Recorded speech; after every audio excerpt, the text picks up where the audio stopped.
महाभारत से जुड़े हर व्यक्ति को प्रश्नों का सामना करना ही पड़ा। भगवान कृष्ण भी उससे अछूते नहीं थे। महाभारत को पढ़ते वक्त हम में से कईयों के मन में कुछ प्रश्न आते हैं।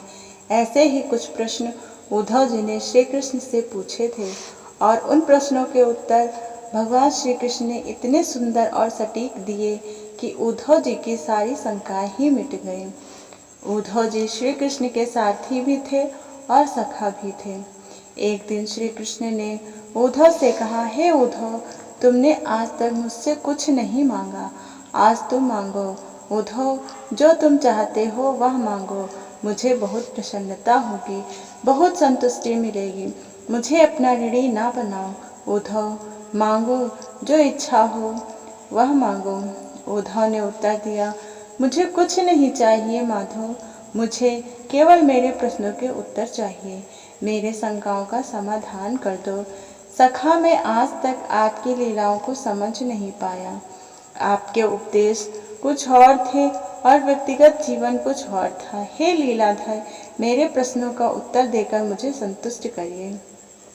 श्री कृष्ण ने कहा, पूछो उद्धव, जो भी प्रश्न तुम्हारे मन में है वो पूछो। उद्धव का पहला प्रश्न था, हे माधव, सच्चा मित्र कौन होता है?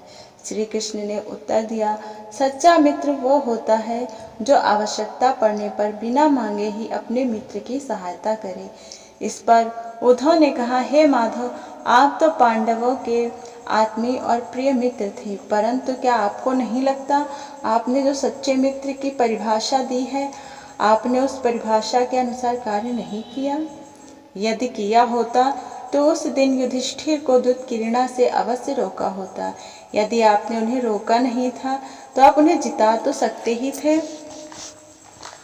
आप भाग्य को पांडवों के पक्ष में अवश्य मोड़ सकते थे, उन्हें रोक सकते थे। कान्हा, जो वो एक के बाद एक अपना सब कुछ दांव पर लगा रहे थे, आप युधिष्ठिर को रोक सकते थे। वासुदेव, जब उन्होंने अपने भाइयों को, यहाँ तक कि अपनी पत्नी को भी दांव पर लगाया, आपने ऐसा क्यों नहीं किया? कान्हा, आप तो तब हस्तक्षेप करने पहुँचे जब द्रौपदी लगभग अपना सील खो चुकी थी। आपने उसे वस्त्र देकर उसकी सील को बचाने का दावा किया। आप ये दावा भी कैसे कर सकते थे? उसे एक पुरुष घसीट कर भरी सभा में लाता है, भरी सभा में निर्वस्त्र करने के लिए छोड़ देता है। आप ही बताइए कान्हा, क्या एक नारी का शील बचा? आपने क्या बचाया कान्हा? अगर आपने संकट के समय अपनों की मदद नहीं की तो आपको आपात बांधव कैसे कहा जा सकता है? बताइए ना कान्हा, क्या यही धर्म है? प्रश्न पूछते पूछते उद्धव का गला रूंध गया और उनकी आंखों से आंसू बहने लगे।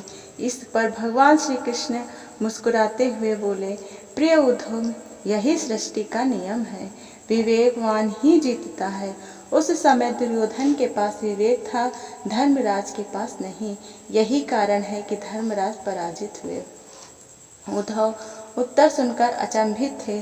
श्री कृष्ण ने आगे कहा, दुर्योधन के पास द्रुत क्रीड़ा के लिए धन तो बहुत था, पर उसे पासों का ज्ञान नहीं था, इसलिए उसने अपनी ओर से मामा शकुनी को खिलाया। धर्मराज भी यही कर सकते थे, फिर मैं उनकी तरफ से खेलता। जरा विचार करो उद्धव, यदि शकुनी और मैं खेलते तो कौन जीतता?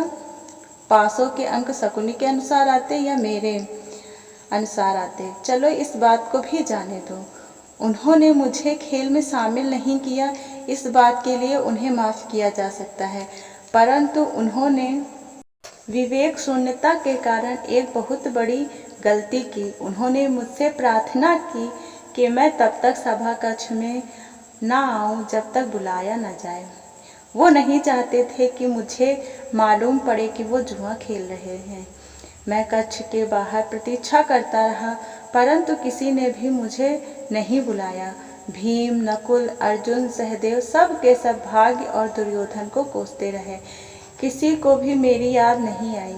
और जब दुशासन द्रौपदी के बाल पकड़कर घसीट रहा था, भरी सभा में ला रहा था, द्रौपदी भी अपने सामर्थ्य के अनुसार जूझती रही, उसने भी मुझे नहीं पुकारा। उसकी बुद्धि तो तब जागृत हुई जब दुशासन ने उसे निर्वस्त्र करना आरंभ कर दिया। तब उसने हरि हरि अभयम कृष्णा अभयम की गुहार लगाई और तत्क्षण मैं वहां पहुंच गया। अब इस स्थिति में मेरी गलती बताओ। उद्धव बोले, आपका स्पष्टीकरण प्रभावशाली अवश्य है, परंतु मुझे पूर्ण संतुष्टि नहीं हुई। इसका अर्थ तो यह हुआ कि आप तभी जाएंगे जब आपको बुलाया जाएगा। क्या संकट में घिरे भक्त की रक्षा करने आप स्वतः नहीं जाएंगे? कृष्ण मुस्कुराए और बोले, उद्धव, इस सृष्टि में हर एक का जीवन उसके स्वयं के कर्म फल के आधार पर संचालित होता है। ना तो मैं इसे चलाता हूँ, ना ही इसमें कोई हस्तक्षेप करता हूँ। मैं केवल एक साक्षी हूँ। मैं सदैव तुम्हारे नज़दीक रहकर जो हो रहा है उसे देखता हूँ और यही ईश्वर का धर्म है। श्री कृष्ण और उद्धव के इन प्रश्न और उत्तर के माध्यम से हमें यही सीख मिलती है कि ईश्वर हमें देख रहा है।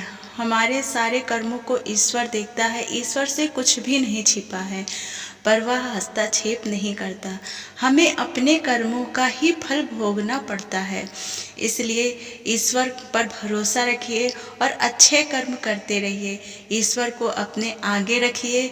इससे हमारे जीवन में जो भी होगा अच्छे के लिए होगा। वो हमारे लिए कष्टदायी जरूर होगा, पर वो हमारे जीवन के लिए बेहतर होगा।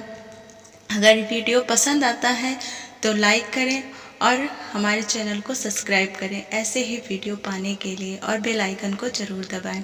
राधे राधे, जय श्री कृष्ण।